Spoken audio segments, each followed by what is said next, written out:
I love you, but being the oldest daughter is a lifelong jail sentence of chronic sacrifice with no parole. Absolutely none. Today's special guest is a poster child of the eldest daughter. She's a first-generation Ghanaian immigrant, a first-generation college student, wife, girl mom, and the eldest sister. Sade didn't grow up, she held it down.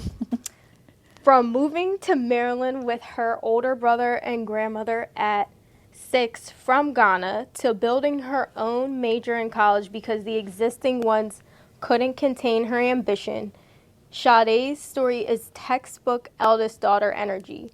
Resilient, resourceful, and relentlessly capable. Educated from University of Maryland and Carnegie Mellon. I didn't know the Carnegie Mellon stuff, y'all. She keep throwing this stuff. She stands tall. She's a former Deloitte consultant, minted angel investor, a startup mentor, and a current product manager working in consumer products. Sade, royal fucking welcome to the show. Ooh, that was a mouthful. I feel like you are hilarious. Yeah, thank you. So there's so many things. When I was like I know I want to have Sade on because there's so much that she's like able to talk about. But what do I want to start with? And I was like, we really vibe over being the oldest sister. Yes. Like heavy. Amongst many things. But I feel like it's something that people don't really talk about a lot. It's just kind of like this hidden burden. I don't know if it's burden, but like hidden like energy that you have that no one really talks about. And I think you were honestly the first person that I had a conversation with it. I remember us talking and about I was like, it. oh, like I've actually never had this conversation with anyone. Yeah. And not that I'm like, clearly I have a podcast. I'm not a private person really, but it just, you don't even like think to talk about it. So tell me like a little bit about like your childhood experience and how you perceived your role and purpose in your family, whether it was like spoken or unspoken. Yeah, it's a lot. So it's quite a lot. As you've already hinted, I think growing up, it was very interesting because like immigrating, when I was in Ghana growing up, I grew up actually with all boys. So like all my cousins were boys. I was the only girl just in that like direct family on my mom's side.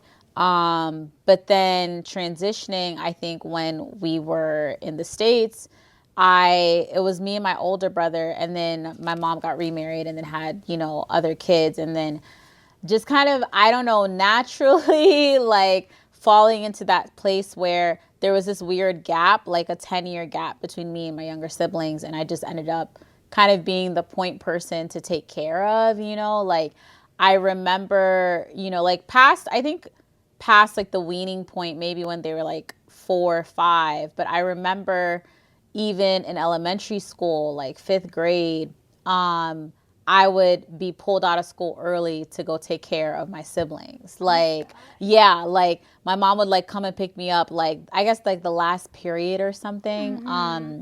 Like an hour, 2 hours before school ended, she would just pull me out so I could go home and like, cause I guess something with like the daycare schedule or whatever. And that didn't happen for my brother. And like, I remember my teacher started to ask her about it, and then she like gave some excuse, but like basically that whole school year, it was just literally like pulling me out of school just to help take care of my siblings. And so I think it was never really a formal conversation because I was just so young, but throughout, like I just always had this kind of like responsibility and burden of, taking care of my younger siblings and, like being that point person. And it went and continued all throughout before I left for university, really. And so, that obviously opens up itself to a lot of different dynamics and kind of things like that. But that is kind of like my earliest memories. Yeah.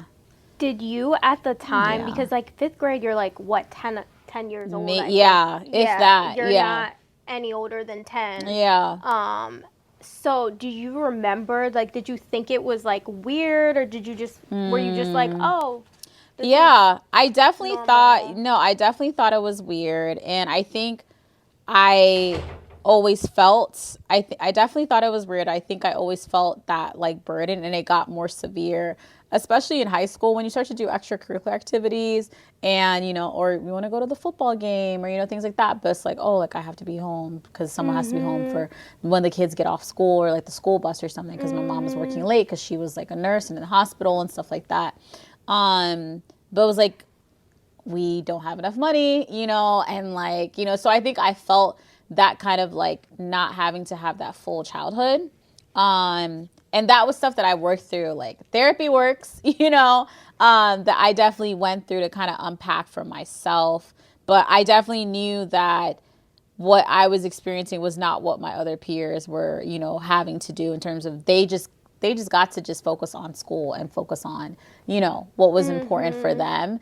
And yeah, I didn't really have that all the time. So Did you go to like a primarily white school, or like a mixed school? It was actually pretty mixed. So, and this is why I feel like I always rep the DMV. I rep Ghana, all that, but I also really love just growing up from the DC, Maryland, Virginia area, because it's extremely diverse, extremely integrated. So when we first moved to Maryland, we moved to PG County, Prince George's County, which is like the most Black, like densely populated county. Maybe it's like the second or something. So it was nice going from Ghana, where everyone looks like me, and then going to PG County, where everyone still kind of looks like me, including my teachers, all of that. So that was in, primary, secondary school. And then we moved to another county in high school, but that was also extremely diverse as well, where I think it was like maybe 50% white, like maybe. Okay. But then the other 50% is like everyone else. So it was like overall very integrated, Black, Latino, Asian, like just a mix all together. And we were all naturally mixing, so it was never like that kind of clear-cut line. I grew up in Columbia, which is it's this cool little planned city where it was like purposely planned in terms of the housing developments and stuff like that to like integrate. Yeah, there's a whole like development plan around it. Yeah, so like overall actually very integrated. So that was also just like, for me growing up, I was like, oh my God, it's so boring, but I was like, it actually was a very nice upbringing. Yeah, because I was going to say it would be hard if you did go to like a primarily white school, and then you're also having this experience of having to come out of school and take care of your siblings. Like if you were in a primarily white school, that would just do double the exactly, the cognitive load. So I mean, I think that although friends weren't able to relate, I think it was nice that at least that I did have, good friends, support people that look like me, teachers that were really supportive, just like an overall really good upbringing. And that led itself onto university as well, when I stayed in the area for undergrad doing University of Maryland. So, Did you feel like even at like a young age, like you knew you were going to go to college, you always were doing good in school to even be able to get into the University of Maryland and Carnegie Mellon. Did you feel like, okay, I have to do it all, like women should do it all, I can't, like I'm going to be able to take care of these other humans and get good grades and be able to go to school and do this and do that? Like did you just subconsciously think like, by any means possible? I feel like, and this is tough too, because African parents, it's just a different level of expectation, like just in terms of what they expect from you. But I always felt like it was unfair, because I was like, you have this expectation of me, but then I have this additional responsibility that it's not like, oh, all of my free time is just this, So I always kind of felt like it was unfair, but it gave, I guess there was that opportunity to rise to the challenge.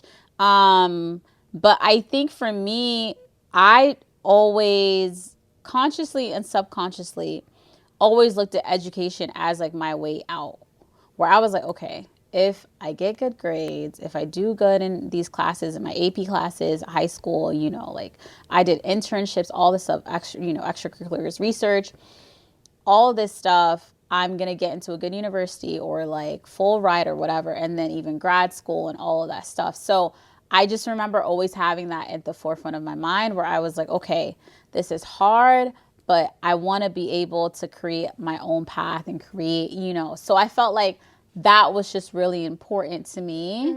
And I just made that like the focus where it was, you know, tough. And I think a lot of that kind of, I don't know, hyper maturity, it was forced on me, right? But because of that, I had this really clear cut vision of what I wanted. Yeah. I can relate to that because I Yeah. feel like I also I had that same mindset of like, okay, I'm going to go to school. I'm going to get these grades. I'm going to get this job Yeah. because I got these grades. Yeah. And then I'm going to have the life that I want to have. But it was just like a Yes. clear cut, like, by any means possible, I'm going to achieve this because there's Yeah. no other way around it. Like even when I was like, I don't even know the youngest age my dad said it to me. I think probably 10. My dad was like, you like nice things, and if you want to be able to have those things, I love that. you have to do good in school. I mean, facts. At least he set it up. Like, he set it up where he's like, this needs to happen. Yeah. Like, you don't really have, like, a choice. And I like that. I took that to heart because I also saw, like, okay, nothing's going to get handed to me. Like, I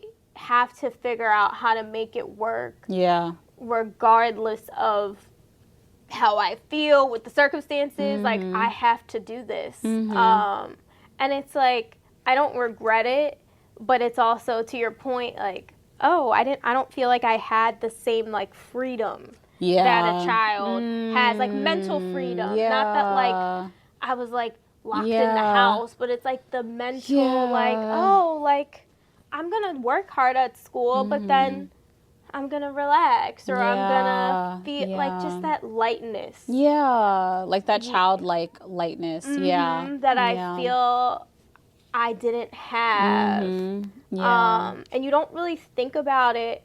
I would say for me, I felt like I was in survival mode up until like 3 or 4 years ago. Gosh, that's the whole, we can talk about that too. Because I feel like, that also of like, I just need to do this and this, like that hustling, you know, and not being able to be out of that and thriving, and where you can actually pause or not feel like I need to have all of these things planned. Like, that's a whole, that could be a symptom of like, you know, how we were raised. I definitely think it is because you have this hyper vigilance that's making you super like aware of everything that's going on, not just with you, but like the people that are around you too. And you're like, oh, this happened to this person. You can't drop your shoulders. You can't relax. You can't ever, because you're always alert and like thinking about what's next. What's next, and like, how do I mitigate some issue that hasn't happened yet? Do you feel like, when do you feel like you kind of noticed like, okay, I'm in this survival mode and I don't need to be in this, like, this is not, oh my gosh, realistic for me to feel this way I feel anymore. the same way, where you're like, just a few years ago, I was like, okay, I can finally like relax.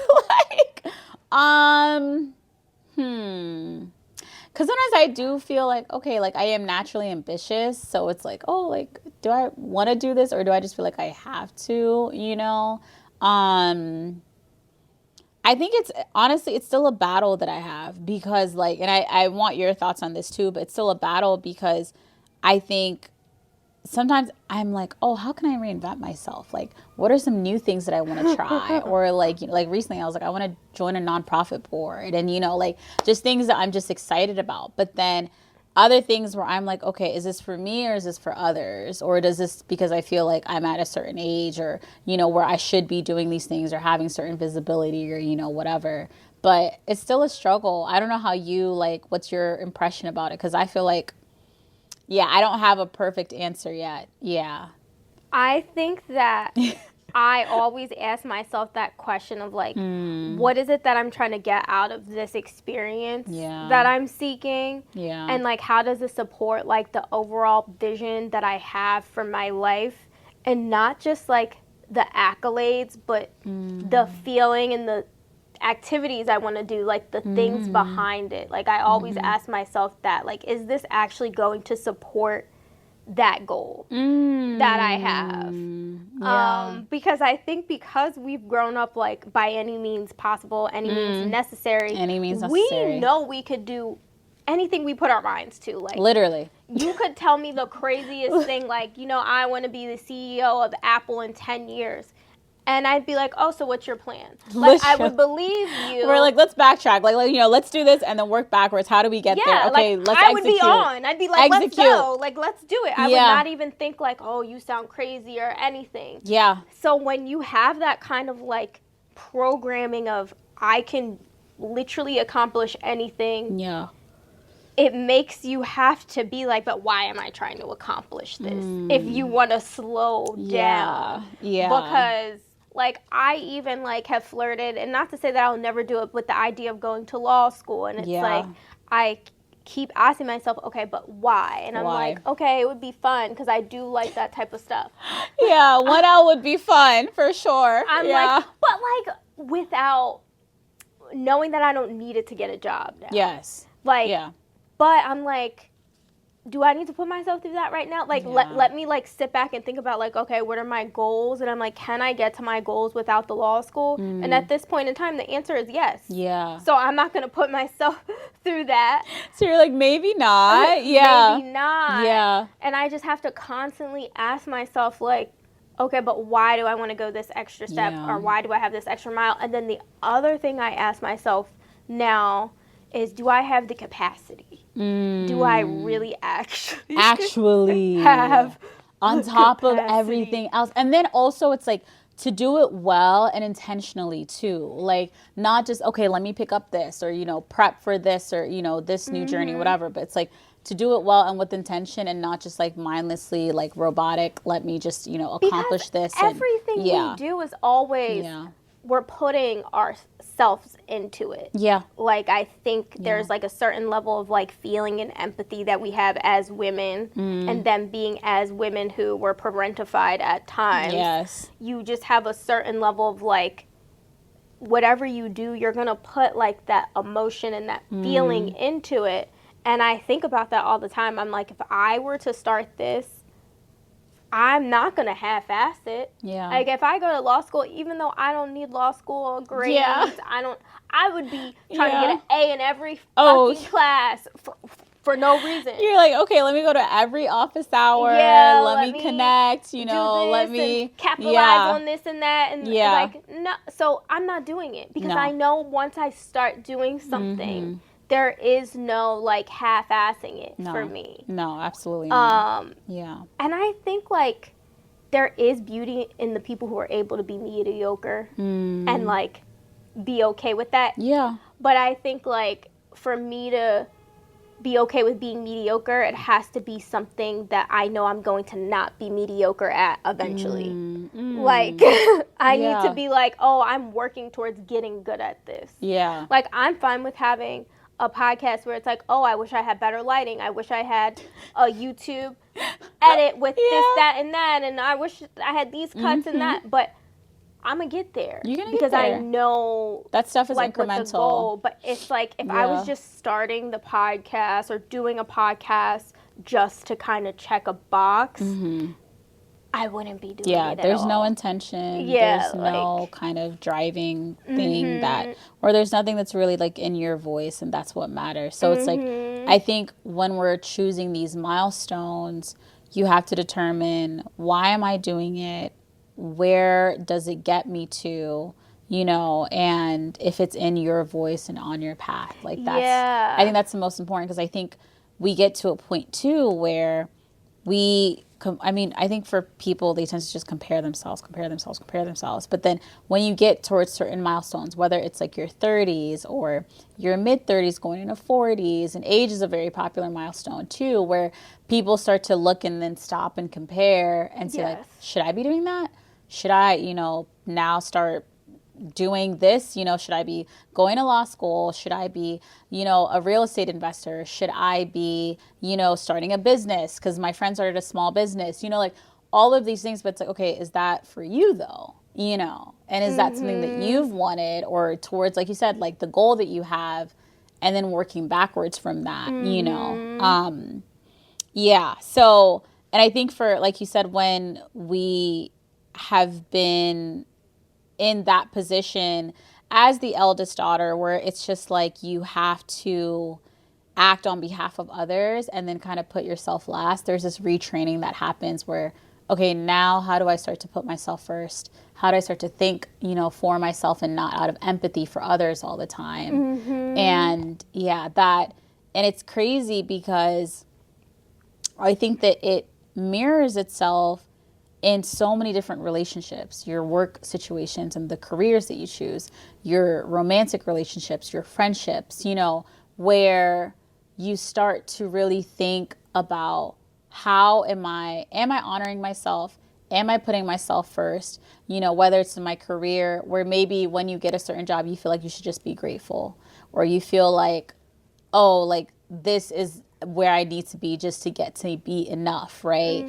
And you're not thinking about, or in the other part where you're like too hyper, like, focused on like, I need to climb as fast as possible. I need to excel. I need promotions. Like it's like there's this balance that needs to happen, right? And then in romantic relationships where maybe you don't choose the best partner for you, but you feel like, oh, I'm a good partner for them because I'm helping them with XYZ, therefore they're good for me. So it's like there's so many things that, you're nodding, so I feel like you get it. Yeah, I'm like, oh, don't call me out. Why did you drag me? I'm dragging myself, but like where it shows up, and there's all this work that needs to be done to like take that off, because it took me that time to really set and realize like, okay, these are the patterns that are manifesting in my life that I need to like take control of before. And, and I saw this quote that said that, your mistakes get more expensive as you get older, meaning that, the more, as you get older in certain mistakes, like it's just harder to pivot, right? And basically it was saying that like when you're on a train and you realize you're going the wrong direction, get off at the earliest stop. You don't wait to the last stop to get off the train. And so it's like, putting that kind of metaphor to those situations where it's like, okay, how am I not showing up for myself, in those situations because of my past, or, however it was. So I think that's something that I'm finally now, I would say like recovered from, of like thinking of myself and, honoring myself in a lot of different situations where, yeah. I think like also what I'm learning, and I want to hear like how you think it shows up in your relationships, especially as a married woman, because long-term commitment, Child. like for real, when you do and I'm not, for real, don't put me up here as if, because I'm like, yeah, like that but is yeah, so hard, and like it's, you are like making a choice. Yeah, every day you are making a choice. I don't think people really talk about that enough. But when we grew up, like, being parentified in some situations, you, like, automatically sometimes just do stuff, I feel like, as far as, like, in the house, or you're, like, I remember at the beginning of my relationship, I would just take things on, not even knowing. Like, it wasn't being forced. It wasn't like a, oh, naturally. I feel like you have to do this, or nothing. It was all me. Yeah. It was me, like, just taking things on, and then it came to a point you're like, why not? Where I'm like, I need help. Like, this shit is hard. And then he's looking at you like, okay, like, I could have done that, but you just decided to take everything. You just, like, did it and never said nothing about it.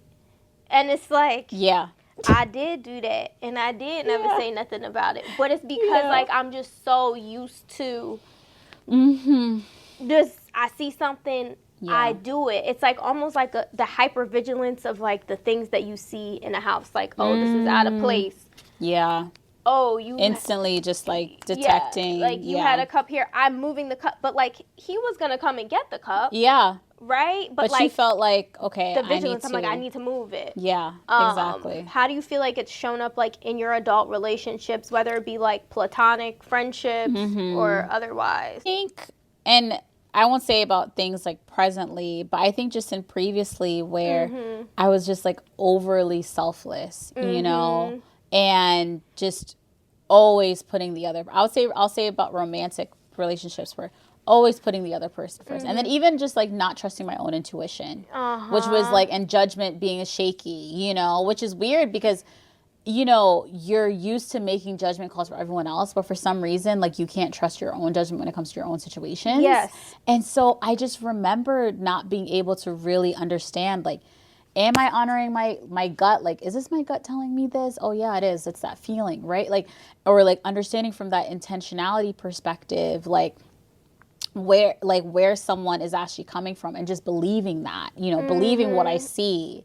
And yeah, just always thinking, well, okay, you know, he's nice, or, you know, he checks the boxes, you know, whatever. But that person was not really that for me, you know, but for me feeling like, do I even deserve more than this, you know? When I got into my healthy relationship, yes, I was like, wait, do I deserve this? Like, and like me and you are both confident people. Yes. So when I had to face the fact that I thought that, I was like, what the fuck is crazy? This is crazy because that's crazy. I'm actually confident. It's not a game or a facade. Like, I actually think I'm great. Yeah, so exactly. You're like, awesome. Wait. You're awesome. Why? I feel like, oh, do I deserve this? Like, this is I had a whole breakdown of like, oh my God. Why do I feel like this? Because I never would think that I would even feel that way. Because like, I think I'm great. So it's so weird. Yeah. I think when you have to have, like, you grow up having a certain level of confidence and like,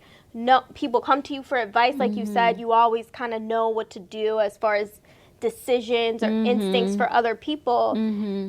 And then you like come to yourself and you're like, oh my gosh, I have this wound. Like, because I felt like I had to work for the love. Yeah. And I was like, and it's that's crazy. Not right. It's crazy because the best love should be effortless. Like, it shouldn't be this struggle in the beginning. Like, and that's the thing, like, that struggle love, like, I was like, oh my God. Like, I was so used to that, or just feeling like, oh, we just need to work through these things. And then when you first got to the thing where it was like effortless in the beginning, you're like, wait a minute. That's how I was like, oh, something.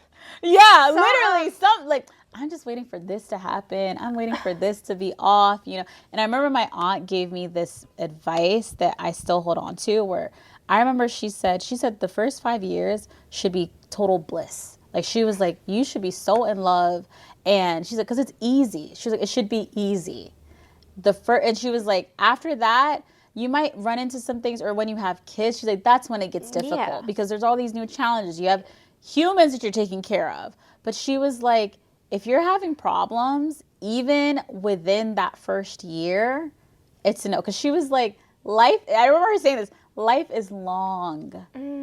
So can you imagine? We're just getting to know each other and we're beefing on site. Like, it's just like. Because, like, now when you say it, it's like, why was I doing that before? Doing all that. And it's like, and some people, it's like, we literally fundamentally are completely different people. And, like, fundamentally, we grew up differently and have different, you know, characteristics and foundational views that we're just not going to ever be like. The same. And that's fine. That's fine. Yeah.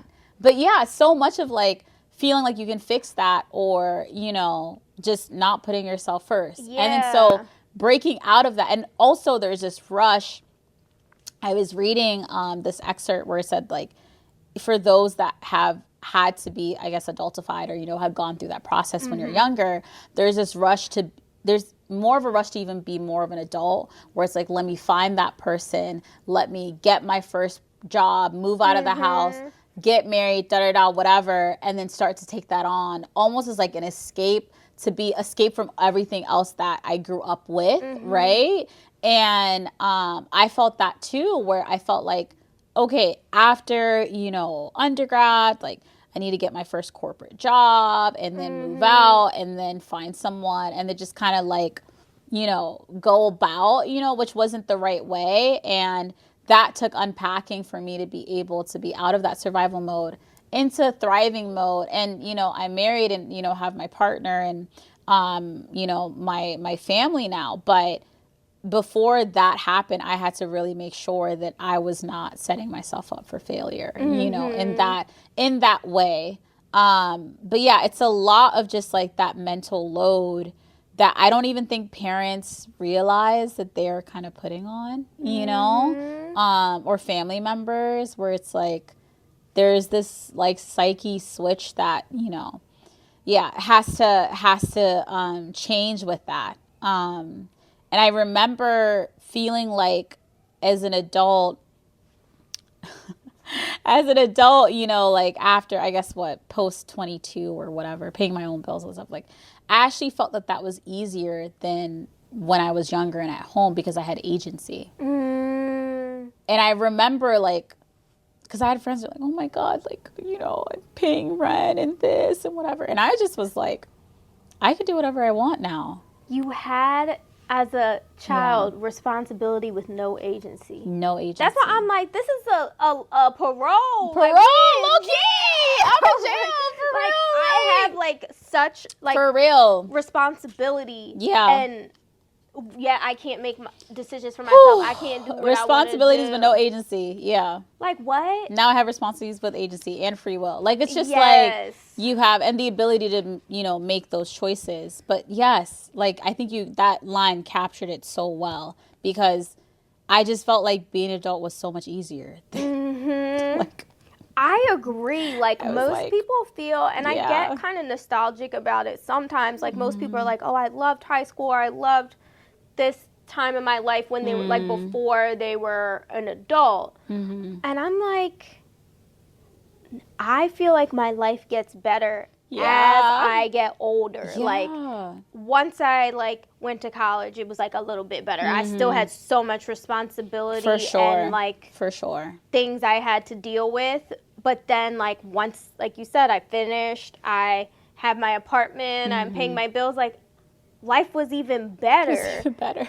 And every year I feel like it just gets better. It gets better. And better. Yeah, it gets better. So I'm like... Yeah, and it's like we have that agency now where it's like doing those things, having those responsibilities. I don't know. It's great. It's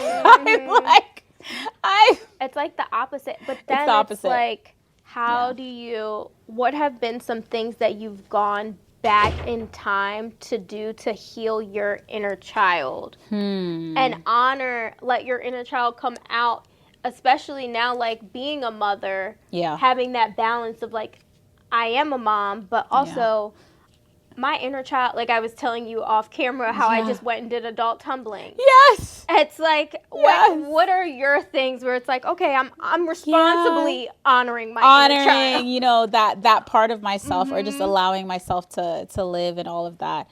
I think a big part of that is, like you said, like those hobbies and things. Like I have a hobby, play an instrument. I play the harp. And that was something that I wanted to do where I was learning piano when I was younger, but then we had to stop. And I never was able to kind of go back to that. And the harp is like a vertical piano for anyone that plays. Like it's very similar. And so like that's like my own kind of like outlet. But I think also just traveling. And I traveled a lot when in my early 20s.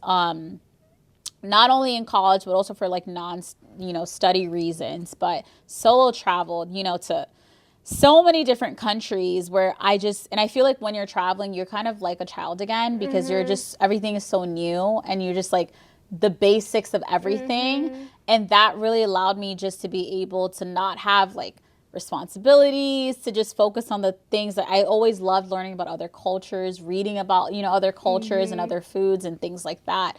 And so giving myself that freedom to be able to do that. I've traveled and backpacked, to Myanmar, Burma, I've been to Jordan, I've been to Cuba, I've been to South Africa, like the list goes on, but I've just had so many of those experiences where I really just did a lot of that in my early to mid 20s and loved it. And so when it came for the later stuff where, like finding a partner, marrying and having children and all of that, it didn't feel like I was missing out on anything because I was like, I've done a lot of, and then now it doesn't stop. I'm just doing that with my family, so that is, and it's a privilege for sure.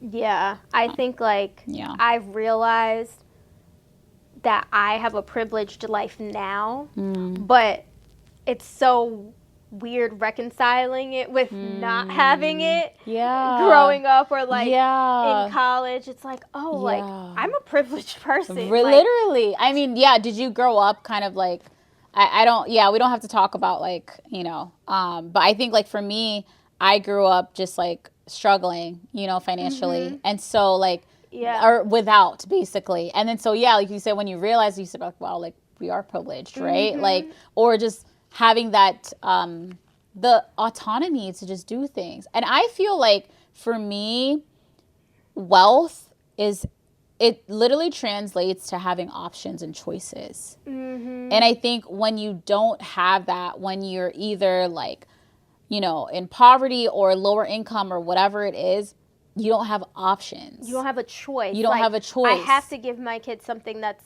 unhealthy. Like I do, like do they want to eat or not? I have to give them. Like I think about that. Yeah. I'm like, it is a privilege, the fact that it's a privilege. I can even like my dog has hypoallergenic food. Yeah. His tummy hurts. Literally. I know. And it feels like, oh my God. But it's like, that's what it is, where it's not like, oh, we have more that we can budget. We have more. No, it's, you literally just have options. If you don't like something, you can change it. And money is that power, that vehicle. If you're like, you know what, I want to move out of this apartment and I want to go to some other place, or I want to move out, I want to move cities. That's what I did. Yep. I want literally like, I want to travel here. I want to choose this airline over that airline. Like I want to go to this, institution instead of this, or I want this for my child. Like it's literally just options. And as you climb up in terms of gaining more wealth, you just have more, the options get more. So for me, I knew I wanted to live a limitless life and have those options. So similar to that, what your dad said earlier was like, oh, like you need to have this type of career or work hard. Like realizing that I needed to put these like stepping stones in place so that I would be able to have the type of life that I would want, where growing up I didn't have, but I was grateful for that upbringing because obviously it wouldn't be, where I would be today. But I think knowing that I just wanted a life with choices. Like, do you feel like you would be the same person even if you weren't adultified as a kid? I don't think so. I mean, they say that, you are born and you choose your parents, right? And then not your parents chose you, but you choose your parents because, entering this world. But, yeah, I don't think so. I probably would be, because I still have to force myself to be more carefree or like more, just like going with the flow. So that's something I'm still working on, but I think me too. It's hard to say. Yeah, it's hard to say, but yeah, I don't think, how are you with that? Like in terms of just like being able to just let go, I think that I'm still working on it. I think I do a better job of it now. Okay, good. Than I used to, because I'm like, I'm out of survival mode. It's an unlearning. I'm good now. Like I'm fine. Like I'm supported. Yeah. But I still think that part of my drive is from having responsibility at a younger age. And I don't know if you regret it, but I don't regret it because I feel like it taught me like I don't have a choice but to survive. And like now, like say I didn't have my partner anymore and I was like, oh, I have to figure out how I'm gonna like make $1. I would know how to do it without, no disrespect, an OnlyFans. Like, I would know how to do it without that. Like, I would figure it out. Like, I would hustle. And I'm like, would I really be a hustler?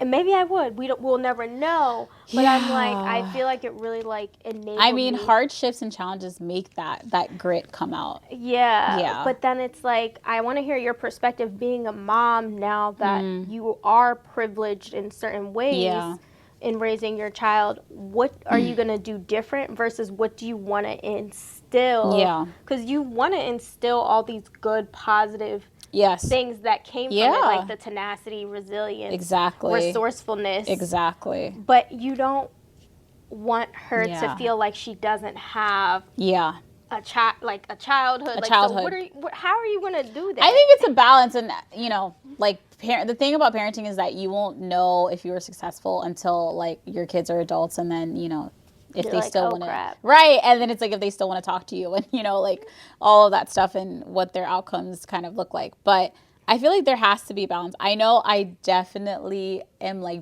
big on just like so much love. Like, I mean, she's so spoiled, but like, and I love it because I'm like, you can't spoil a child. Like, yes and no. Like, I'm like, there's so much love that they need to know that's there.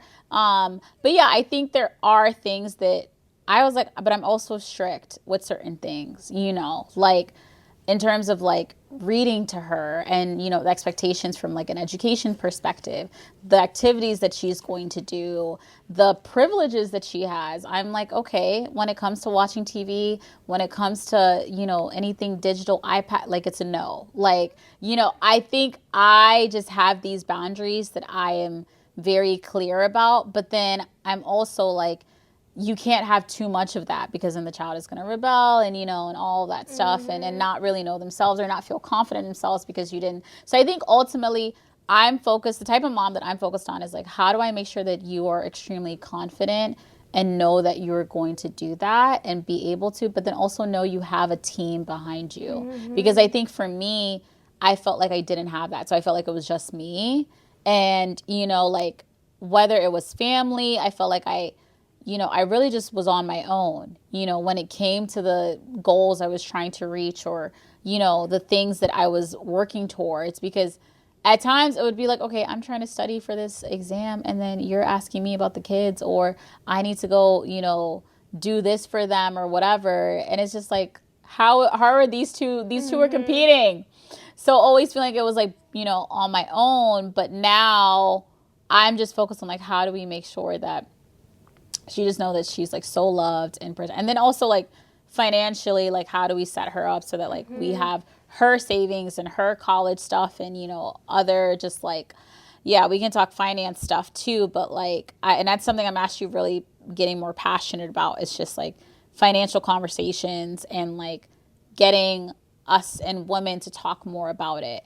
But yeah, I think that's part of me too, where I'm like, okay, how do we make sure that she's set up for success when she's older, so that she knows like, maybe we're not going to tell her that it's there, but she will have that safety net, because there's a balance, because then you want to put them into the world where they feel like they're ready to take it and tackle, and not like, oh my God, I need to call my mom, And it's like, of course, have the relationship with your parent, but feeling like I'm empowered and I know I can do it. Yeah, I think about that a lot. Like, I don't want necessarily, like, my parents always said to me, like, you always strive to do better than your parents did. So, like, my parents did better than their parents. Yes. Because they, like, made an effort to do better than their parents. And I'm always like, okay, when I'm a parent, I would like to do better than them. Because that's just the way that it should go. How it like should go. If you do the work you're supposed to do internally, that's the way it should go. So I'm always like, okay, what pieces can I take that I think made me who I am, and like what pieces can I leave behind? So I like hearing your perspective as like someone who's actually produced a human into this world. Yes. So crazy to hear. It's crazy. Yeah, it's crazy. Okay, last couple minutes. You know I love pop culture. Oh my gosh. No, Okay. pop Let's culture, go. girl. Let's go. You're like, Let's girl, go. if we must. I know. There's so much. What kind of music have you been listening to lately?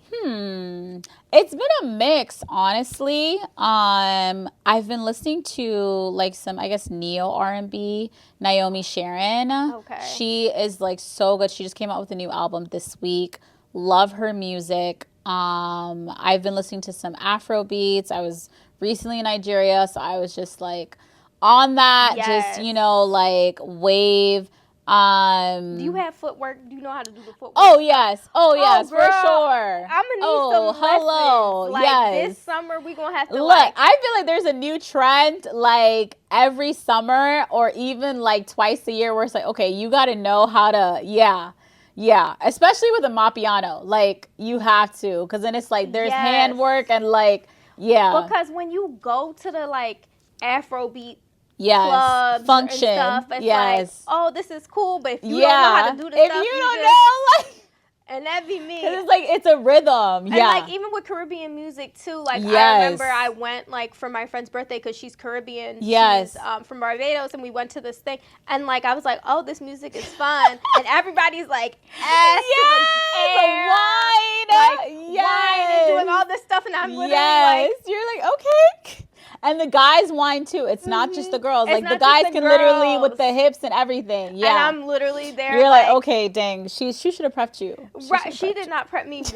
Not one little teeny bit. She should have prepped you. So yeah, I'm gonna need some of the footwork. Yes. So something gotta give. Yes, exactly. So you gotta be prepared next time. Yeah. Right. Yeah. Definitely. Have you heard about this Kanye song that came out? With who? Oh, who's featured? Literally just him, I think.